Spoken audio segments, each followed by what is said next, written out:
আসসালামু আলাইকুম। জারিয়া জান্নাত ডেইলি ব্লগ থেকে আপনাদের সবাইকে স্বাগতম।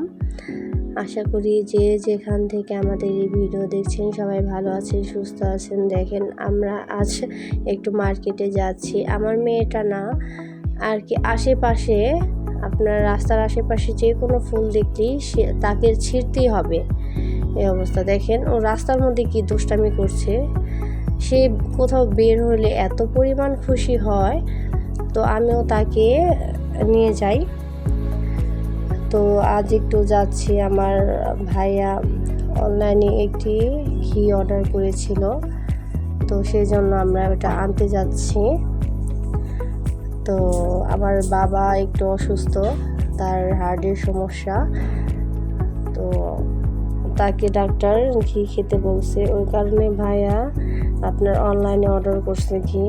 সেখানে যে ডক্টর জাহাঙ্গীরের ওখানে আর কি ভালো ঘি পাওয়া যায়, তো আমরা সেটা আনতে যাচ্ছি। তো আমার বাবার আসলে আপনার একটু আর কি, সে অনেকে অসুস্থ, সবাই তার জন্য দোয়া করবেন। আর কি আমাদের ইচ্ছা সে ইন্ডিয়াতে যেয়ে চিকিৎসা করবে, তো পাসপোর্ট হয়ে গেছে। তো আমার ভাইয়া বাহির থেকে আসলেই আর কি বাবাকে নিয়ে যাবে। তো দেখেন আমার মেয়েটা রাস্তাঘাটে কত দুষ্টামি করে। সে জঙ্গলে ফুল হয়েছে, ওগুলোও তার ছিঁড়তে হবে অবস্থা। তো আমরা উঠলাম দোতলায়।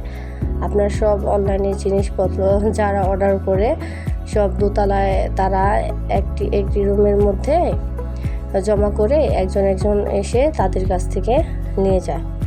তো আমরাও গেলাম। তারপর দেখেন উঠতে কষ্ট হচ্ছে আমার মেয়েটার, আর মাঝ রাস্তায় মেয়েটার জুতা ছিঁড়ে গেছে। সে তো জুতার জন্য বহুত পাগল, তো জুতা ছিঁড়ে গেছে, সে কান্নাকাটি এখন বলছে আমাকে সবগুলো জুতা কিনে দেবা। আমি বলছি আচ্ছা তোমাকে কিনে দেব। তো আমাকে সে যাওয়ার পর সে আমাকে ঘিয়ের প্যাকেটটা দিল। তো আমি প্যাকেটটা নিলাম, খুলে দেখলাম যে একটু ঘি প্যাকেটের মধ্যে পড়ে গেছে। তো দেখে কেমন যেন আর কি একটু হলুদ হলুদ কালার ঘিটা লাগলো। তো তাও আনলাম, যে ভাইয়া যেহেতু অর্ডার করছে, না আনলে আবার রাগ করতে পারে, তো নিয়ে আসলাম। তো দেখেন এই যে প্যাকেটটা খুললাম, তো একটু ঘি পড়ে গেছে। তো পরে বাসায় নিয়ে আসলাম। আপনারা সবাই ভালো থাকবেন, সুস্থ থাকবেন। আল্লাহ হাফেজ।